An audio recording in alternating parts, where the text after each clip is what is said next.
Okay, hi everybody, and welcome back to Potato Industry Conference 2020. We're going to go into, just before lunch now, we're going to go into a marketing session just to talk through some of the approaches AHDB has been taking in terms of marketing. So I'm going to introduce Nick Dodd, who's our interim senior marketing manager within AHDB. So Nick, just before I let you crack on with this, just be aware that the discussion we had at the end of the last session was quite a lot about pushing the health agenda and where we are on some of those bigger issues around the benefits potatoes can bring to everybody, not just domestically, but globally. So hopefully that will tie in with quite a lot of the things you're going to talk through. So over to you, Nick. Thanks very much.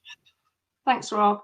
Yeah, so I'm just going to give you a bit of an overview of what we have been doing and what we are doing in consumer marketing to really drive relevance of potatoes and really put them in a positive light and ultimately drive demand. But really what we're trying to do is over time to change people's attitudes and behaviours, to talk about the positives of potatoes. And that's largely through our consumer marketing campaigns and our ongoing web and social management. But also tap into really the reputational side, so giving people the permission to enjoy potatoes without being guilty or being swayed by any negative associations that might be out there in the press. And so we tackle it in a couple of different ways. And I'll just quickly talk about what we're doing at the moment in preparation for some new work beginning of next year.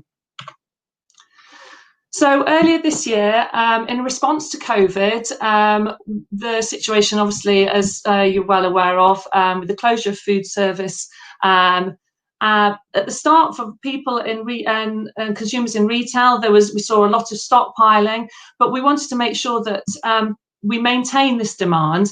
And again, making sure that potatoes were relevant to consumers. So we wanted to really maintain this volume by tapping into understanding what consumer needs and trying to give them some inspiration of how they can use potatoes in different ways to really try and add an extra potato-based meal to their weekly repertoire. So in terms of our strategy, we wanted to make sure that we were providing them with inspiration and content at the time when they were receptive to messages. So whether they were thinking of food, writing their shopping list, or actually when they were in front of the store, just about to enter the store to do their shopping. We had a campaign that had been previously successful, the More Than a Bit on the Side campaign, the Bud the Spud, and that had demonstrated success in the past and in terms of driving volume, but also the right types of sentiment. So people found it engaging, memorable, and also in terms of the attitudes, it drove the research. We found that it drove all the measures that we were looking at in terms of relevance, health, versatility, those type of measures. That was all positive as a result of that campaign. So we had a campaign that was ready to go, meant that we didn't have to spend more money on creating new content and testing it, and meant that we could respond more quickly. So we had some content there, and also so the Bud the Spud content, we had a variety of different messages within those formats. So there was recipe content, plus Bud messages, which sort of the voice piece to talk about the versatility, talk about health, talk about taste, and then convenience and ease. And so basically we just came up with a campaign to spread that news wide. So we used a number of different channels to really reach quite a mainstream audience, 25 to 54-year-old adults with children at home. And we reached those with some video on demand, out-of-home posters at retailers, and some social media. So the video on demand, we had 3 weeks on the ITV catch-up channel. So adverts were shown in contextually relevant shows, so food and cookery shows, household shows, and also some really big hitting top entertainment shows, such as Britain's Got Talent, Corrie, Emmerdale, The Chase, the Australian Love Island. So really that helped create some real scale to the campaign, and then obviously the credibility behind some very food-focused popular shows.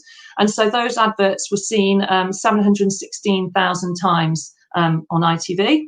And also, it was with people being at home. You can often you can watch it on your phone or your tablet, but a lot of these were seen on the screen as well, as people were watching with their families, catch up on the main TV. And then we also hit people just as they were going into stores. So we had digital posters outside 285 Tesco, Asda and Sainsbury stores over 2 weeks to 1 week bursts in June. And there was 3 different designs there demonstrating the different key messages. So one was about a health related message, one demonstrated versatility with a number of different dishes, and one was about speed and ease. So these were just at the point of entry into stores. So it was great in the fact that, as many of you will remember back, standing outside stores waiting to go in, there was quite large queues. So having that advert just as you're in the queue acted as sort of a source of inspiration, but also a prompt to purchase before people entered their stores and went in. So that reached 570,000 people. And then the other part of our campaign was some social media, which lasted the whole duration of the campaign. So from the end of May to the end of July. And that was really based on a number of pieces of content. So recipe, images and videos, and then some of the Spud content as well to put out the messages. And it exceeded our expectations. I think probably helped the fact that people were at home a lot more on social media and also open to all the messages and really wanting to be inspired with new messages, new recipes to try out. So these adverts were delivered to 5.2 million people. So the 5.2 million people received these on their social media feeds, and that was across Facebook, Instagram and Pinterest. And we had over 1.3 million views of our videos, so a selection of different recipe videos. And that was great because it led people to our website where they could then browse and be inspired by other recipes. So that led to 50,000 clicks to the Love Potatoes website. We also had a strand of work where we worked with social media influencers. So they created their own user-generated content that they put it on their own channels, which meant that we could reach a different audience, 442,000 followers. And there was 12,000 engagements there. So whether people liked their posts, shared their posts, commented on the post. So it was a really great campaign, and there was very, very engaged, which is good. We had higher levels of engagement than industry standard, 6.72% on Facebook, and the average is between 2 and 3%. So our content really resonated and drove people to the website as well, which was great. So that was our campaign just at one point in time. We also do ongoing web and social management. So we've got sort of a drumbeat of activity that happens all the year round. So we're putting posts out, a number of posts out each week, and refreshing the content on the website for when people land there. And so really this is just showing how we engage with our consumers ongoing. We actually have a really engaged group of followers across our different channels. We've got 217,000 followers on Facebook, nearly 32,000 on Instagram, and 27,300 on Twitter, which are the AHDB sector with the highest number of followers. And we see a lot of engagement, likes, comments, shares, that people are going to try them or share recipes with their friends, which is great. And then lead people to the website as well. We had nearly 60,000 page views of our website from 34,500 users last month. So it's a really great way of continually talking to consumers and just making sure people think about potatoes in different ways and inspire them to use them in additional recipes. So the content on our social posts are varied. So we put out lots of recipes, also some helpful hints and tips as well. You can see here, I've just selected some of our most popular Facebook and Instagram posts. This was over lockdown. I think people definitely were opting for the comfort foods, and also trying to replicate things that they would have had when they were out in restaurants, and trying to do them in their homes. So how to make the perfect roast potato. Dauphinoise was top for Facebook and Instagram. Chicken potato soup was there for Facebook, and then we had like the potato moussaka and a tortilla, which all had really, really good engagement on social. And then things like versatility of potatoes. And we had one quite close to the beginning of lockdown, how to store potatoes at home. Our post was liked by over 10,000 people on Facebook and Instagram. So it's a combination of recipes, hints and tips to inspire people. So as Rob alluded to, we have a lot of the work that we do to sort of promote the taste and enjoyment of potatoes, but we also do a substantial bit of work in terms of defending the reputation of potatoes. So really providing a reassurance that it's okay to eat potatoes because they're tasty, but also they're really nutritious. So we dial up the health benefits of potatoes. So part of that work, in terms of sort of putting sort of combating some myths and just sort of giving a balanced argument to some of the negative things that happen in the press. So we've been working with the Food Advisory Board, which is a panel of independent experts. So on there are some nutritionists, some dietitians, doctors, professors, environmental specialists. And really sort of they give some sort of gravitas and credibility to any of the messages, obviously all based on evidence, and it just sort of helps us to balance that debate. So we had a launch last year, launched to journalists at Food Matters Live in November, with a selection of our FAB members providing a panel, and that was about, the topic was, it's okay to eat a bit of everything, reassuring confused consumers. So really the premise is about eating balanced, eating across all the different food groups, not excluding any. And then that was continued with our social media video that we worked with across all the other different sectors as well, called Ordinary Food is Good Enough.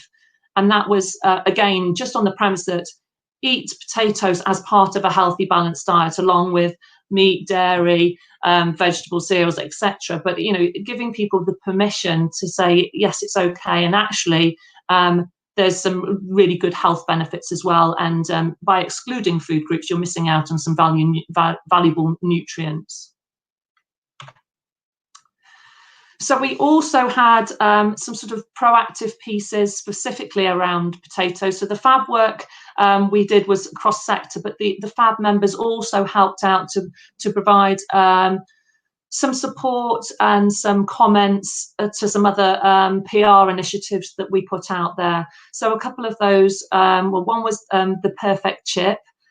So we did a PR story based on a survey that we looked at in terms of what people perceive their perfect chip to be. So obviously there was a light-hearted side of it in terms of their texture, the condiments, crinkle cut, size, etc. But under that, there was also the messages about health benefits. So one of our FAB members, Professor Robert Pickard, a neurobiologist, he then added some comments to the press release, and that came through in terms of some of the media coverage, really to just position potatoes, if you cook them in the right way, with not too much fat, then they can definitely have a place as a part of a healthy, balanced diet. And that campaign was great. We had 46 pieces of coverage across national and regional press, so the likes of Daily Express, the Metro, Independent, Mail Online. And we also featured on the BBC Breakfast News with quite a long, I can't remember how many, it was a couple of minutes or maybe more when they were discussing our articles. They were looking at the paper and then they had a close-up of it. So that was a really great piece that was covered widely across the press. And then also we dialed up sort of the messages to the younger consumers, because we've also got to be mindful that the consumption of potatoes is greater with the older consumers, and we want to make sure that the younger consumers, who tend to be more open to sort of the messages of fad diets, to really make sure that they understand the health benefits of potatoes as well, and make them more relevant. So we picked a social media campaign which was more intuitive to them, this younger millennial audience. So we created this myth-busting video targeted to them, really quite sort of humorous, but relatable. So it was a comedian in a bath creating a spoof video on a famous film. And then there was an article alongside that talking about the health benefits as well as the versatility of potatoes.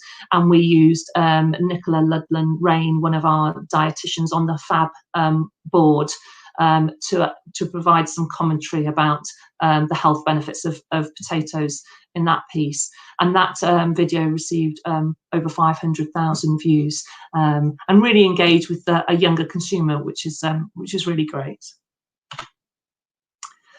So that's what we've been busy doing so far. We're also currently now working on a new campaign for early next year. This was again in response to COVID, looking at how people are living, and a lot of people obviously are working at home now, and I think it's probably going to be around to stay for quite a lot longer. And that has brought about new opportunities, and working with our research agency, Kantar, it's been identified that there's a hot filling lunch opportunity is something that we could really tap into in terms of potatoes. And also, actually, with the closure of food service, there's a surplus of baking potatoes, and actually baking potatoes haven't been doing quite so well as some of the other potatoes in retail generally. So actually this sort of provides a big opportunity for us to target this hot filling lunch opportunity with a versatile jacket potato campaign. So the idea of the campaign basically is that it appeals to a wide group of consumers. So whether you're a 1 or 2 member household, whether you've got a family, whether you're young, old, and also people like whatever their taste or their if they're vegans, for example, we've got different toppings that you can have for jacket potato to serve a wide variety of different needs. We also can tap in quite nicely with our targeting. So, for example, by using social media, we can pinpoint groups that are more health conscious, or that have young families, want something quick and easy, or comforting. So then we'll be developing some new recipe videos and recipe images to be able to serve to people. So we'll serve the relevant content to those people with a number of different toppings. So the video will show the ease and speed of jacket potatoes, and then really tap into the versatility messages and cluing in on those most relevant to the target audience that we choose. And also it lends itself to tapping into things that are probably people are more mindful nowadays. So obviously with recessionary behaviours, it's a good value option. So putting some other messages, not just about taste and enjoyment, but value there for those health conscious, high fibre and the other health benefits around potatoes. And also the fact that you use the whole potato really lends itself to some more environmental factors in terms of zero waste. So there's sort of a number of different strands we can go there in terms of taste, enjoyment, comfort, health, value, environment, and relate those messages to the people that are more au fait with those particular ones. And it also lends itself to all the different categories as well. So obviously fresh is a big part of the campaign, but we also have chilled frozen products as well. So for people who wanting the convenience and ease, then they lend themselves brilliantly to that as well. So it's exciting new campaign that will be featured on our website as well, so to provide fresh content for the website and new social messaging. So that's happening early next year. We're just in the process of pulling the plans together and getting the content created. And that's me. Thank you very much. Okay, thank you for that, Nick. That's brilliant. So hopefully for everyone's benefit, that brings you up to date with some of the AHDB Potatoes activity on the marketing front, at least in the short term, and we'll be revisiting what the long-term agenda is in the new year. But I just want to remind you of something that Kerry Ann said, that the industry and farmers in particular need to kind of push on and market themselves. I think that's something for us all to think about. What we'll do as this campaign develops is we'll put out quite a lot of the ways in which industry can get involved. So whether it's through the Facebook, the Twitter, or the Instagram channels, I can just see coming in now, Andy Clarkson's typing away furiously. Let's just have a look. A real shame the industry does not get to hear more about this via direct mail or links to like the various things. Okay, yeah. The point, Andy, we're going to start doing some of that around the stakeholder group that we've got in terms of pretty much building on what I've just said, ways in which businesses can get much more involved much more quickly for some of these activities. So we'll get that circulated at some point quickly. Right, so thanks ever so much for that, Nick. What we're going to do just before the lunch break, then, I want you to hang on to your seat for this next bit. So we are going to go now into, this is a genuine first. I said we're all in unprecedented times. We are going to do the first virtual awards ceremony for this year's industry awards. Okay, so now, those of you who've been following the rugby over the last fortnight, this phrase comes up time and time again. The idea now that teams have to create their own atmosphere because there aren't any fans in the ground. This is exactly the same. So whether you're sat in the office, or whether you're sat at home, this is the moment in the agenda where you clap, you whoop, you cheer, you holler, you get involved and really big up these guys who are the recipients of a number of awards this year. So if our team are ready backstage, I've always wanted to say roll VT. So there we are. Let's see what happens. I suppose the purpose of this conversation, Jim, is we've got a lot of people on the conference today who won't know much about the history of the Potato Industry Award. So I was wondering, could you give us a couple of minutes on how and why all of this has come about? Yes, I can, Rob. I think back in the 1990s, in the days of the Potato Marketing Board, we recognised that there's no real recognition of people that made an outstanding achievement and contribution to the British potato industry. So as the final act, I think, of the Potato Marketing Board was to set up the British Potato Council Award for the because the British Potato Council set up in 1997, the same year as the award, from then on, the British Potato Council continued the award on to when it was taken over by or merged into the AHDB and the Potato Council that is of now. So the Potato Award's been going since 1997, so that's 23 years. And we've had some very good awards in that time. So have you got a couple of standout nominees over the years? Well, it's always very dangerous to pick people out as outstanding, because actually I would say all of the awardees over the years and some of the unsuccessful ones have all been outstanding people.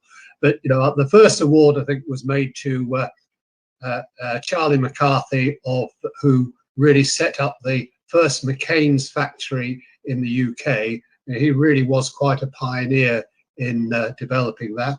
But you know, I've had other people, Frank Peary from storage, John Hillman from the Scottish Crop Research Institute, you know, and we've had Richard Harris I've had many others, Harry Duncan. So yeah, there's a great big long list there of the greats from the British potato industry. Oh, excellent, excellent, very good. So anyway, Rob, I thought it'd be appropriate actually while we talk about potatoes. Would you like to try one of my crisps? Oh, I will, Jim. Here we are. Thank you very much. That's Always dangerous to do an interview when you're eating. Anyway, I'm going to do a Fred Truman on you and ask you a question when you've got a mouthful. A few years ago, I think the British Potato Council, or was it in the days of the British Potato Council, or was it after AHDB took over? You set up another award really for up and coming people, rather than the main award, or the first award had been for lifetime achievement.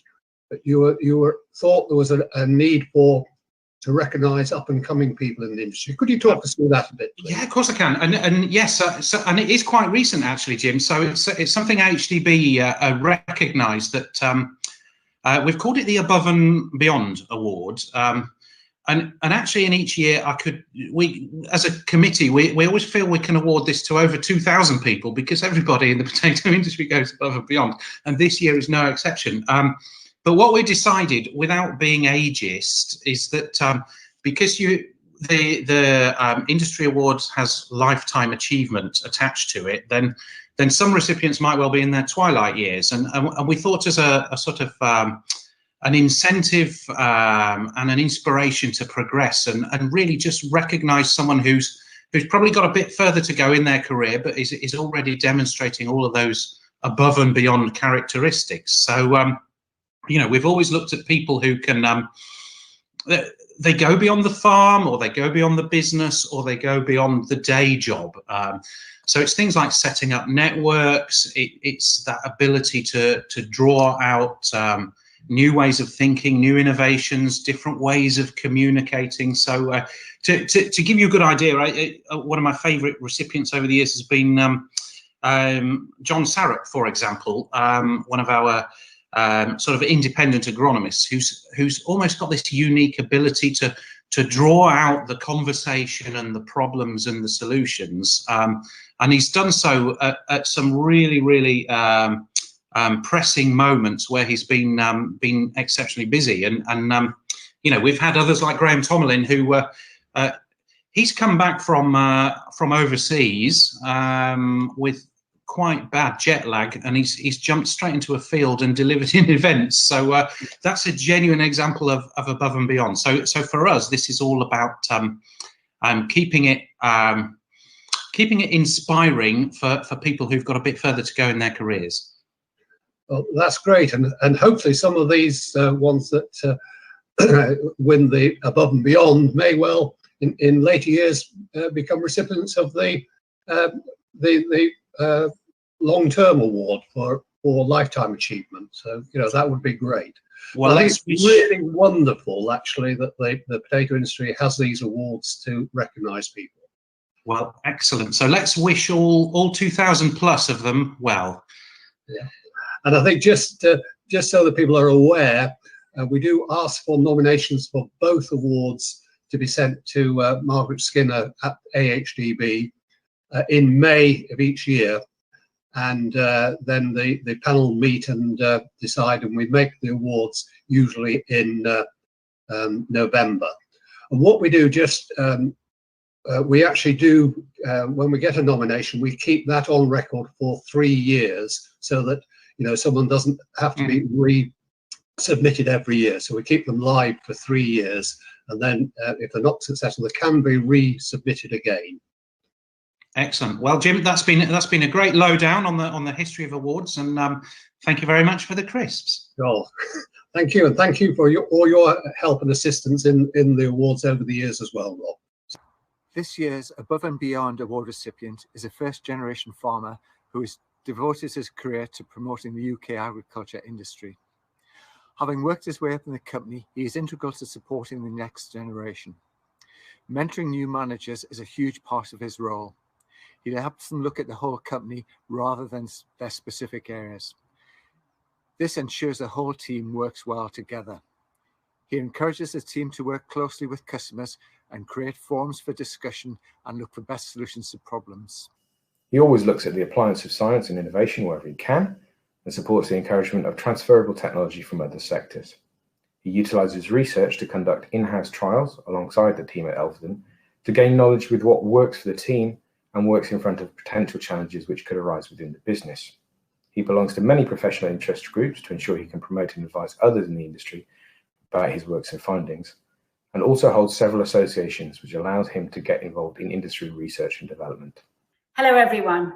So I now have the honour to reveal the 2020 Above and Beyond Award to a recipient who's made an extraordinary contribution to the potato industry.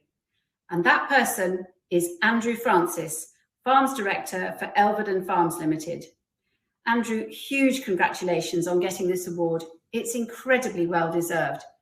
It's clear from the people who nominated you that you're massively respected by the team at Elvedon and more widely from across the industry. The panel members have talked about your huge array of talents, your open-minded and inquiring approach to science and innovation, and your willingness to put back and share through participation in numerous industry organisations. For me, the one thing I'd particularly like to highlight is your passion for people and teams. Coming from a career in business, I know that the route to success is through valuing and developing people.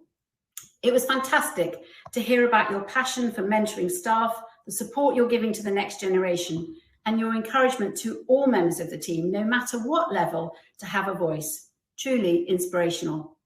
I'd now like to give you your award virtually. I promise the real one will be in the post at some point, and more importantly, raise a glass. Once again, many, many congratulations, Andrew. I feel a bit like a celebrity who's been asked to make an acceptance speech for receiving an Oscar from their house in Malibu. Two things: I'm definitely not a celebrity, and this is definitely not Malibu. It's a rather cold potato store here in Suffolk, but this certainly feels like a potato equivalent of an Oscar to me.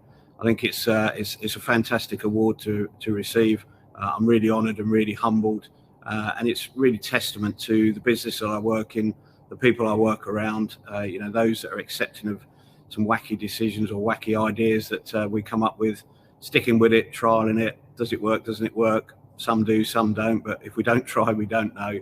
But it's also great to be part of a fantastic industry. I think it's really important as growers that we all come together to support, you know, the innovation and technology. And really, it's all about fast learning. You know, the questions, the problems come at us faster than we can come up with solutions. And if we don't all come together to help find those solutions as quickly as we can, then, you know, our industry is in for some troubled times. But, you know, to me, it's glass half full. It's fantastic time for opportunity. Speed of technology and innovation change is massive. So, you know, we really need to embrace that and all move forward together.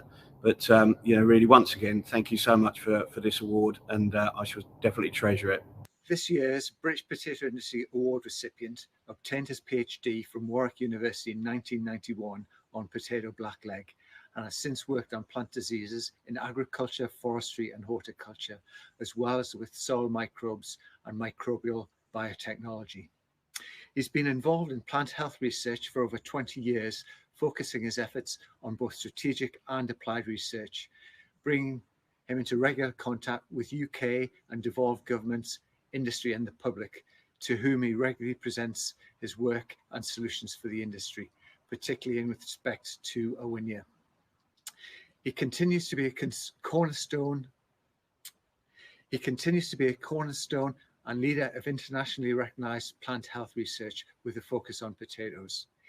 He is a globally recognized potato bacterial disease expert. Mention the phrase potato disease and his name quickly comes into the discussion. This year's recipient is the go-to person in the potato industry for all things blackleg and soft rot, and he leads rigorous scientific studies and has an innate ability to collaborate, particularly with industry. He's been responsible for delivering solutions for controlling soft rot throughout potato supply chains and extending this knowledge into other potato bacterial diseases. His position at the interface of science and industry has recently been acknowledged. Hello again.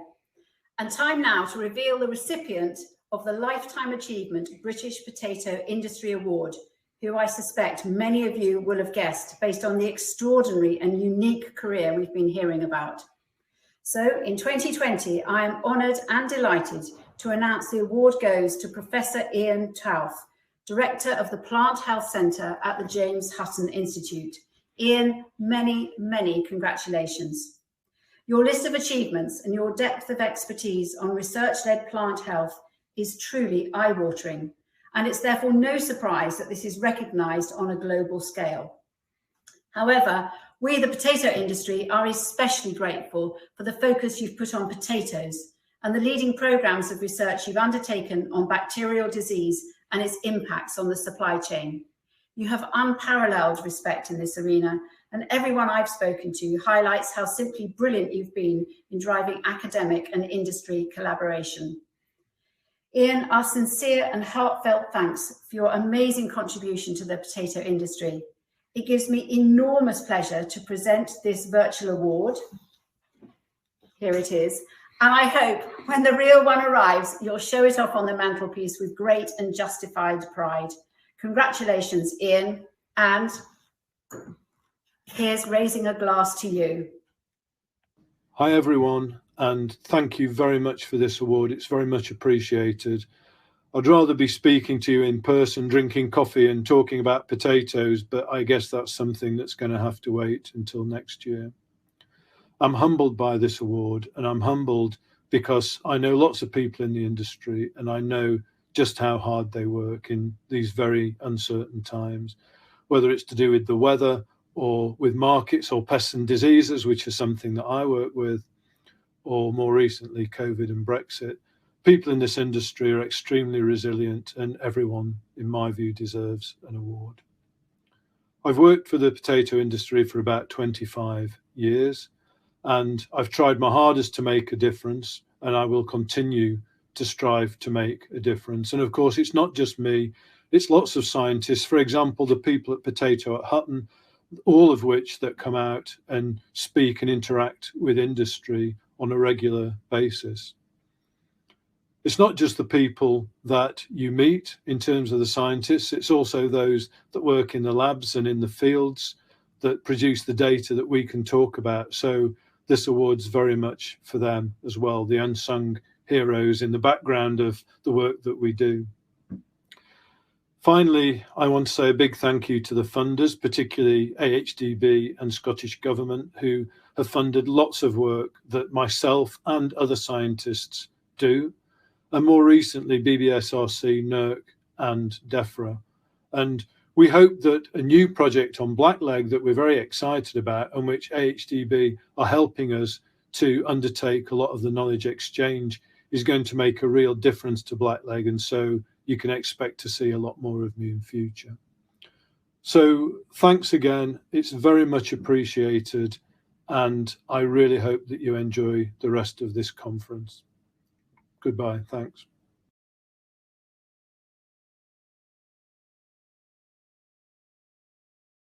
So the association this year, Mags, is delighted to award the Dr. Hardy Award to you. In many ways, you've been the face of the Potato Council and AHDB over many years, for longer than I've been involved in the potato business, in fact. That's quite a long time. And we're indebted to the help and support that you have given us.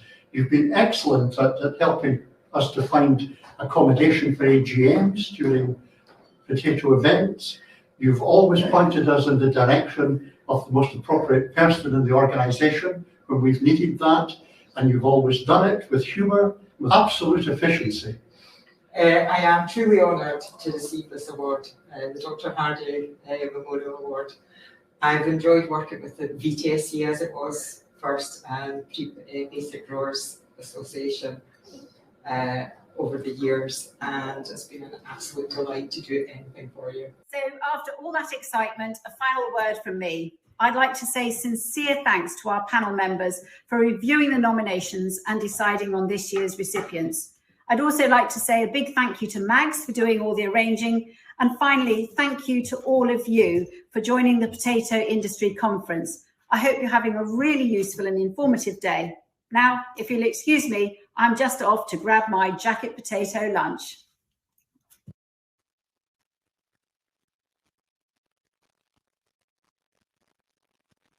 Okay, you can stop clapping now. You can stop cheering, but yeah, I hope you appreciated that. It's amazing what you can thread together when you've got some digital footage. Andrew, Ian, Mags, well done, guys. That's absolutely fantastic. I'm sure everyone on the conference today will join in.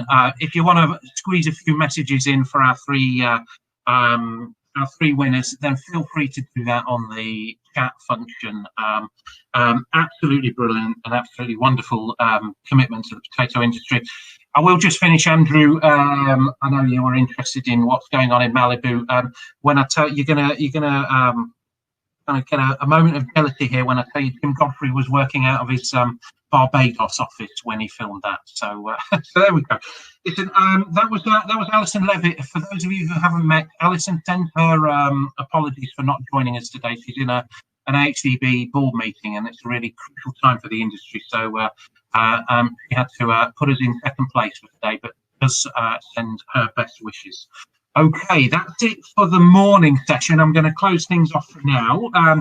We're starting again at 1:30. I'm going to pass the baton on to Claire Hodge, who's going to take us through the afternoon proceedings. But thank you for staying with us. Keep using the chat function. Let's keep things as lively as we can under the circumstances, and we'll speak again at some point this afternoon. Thank you very much.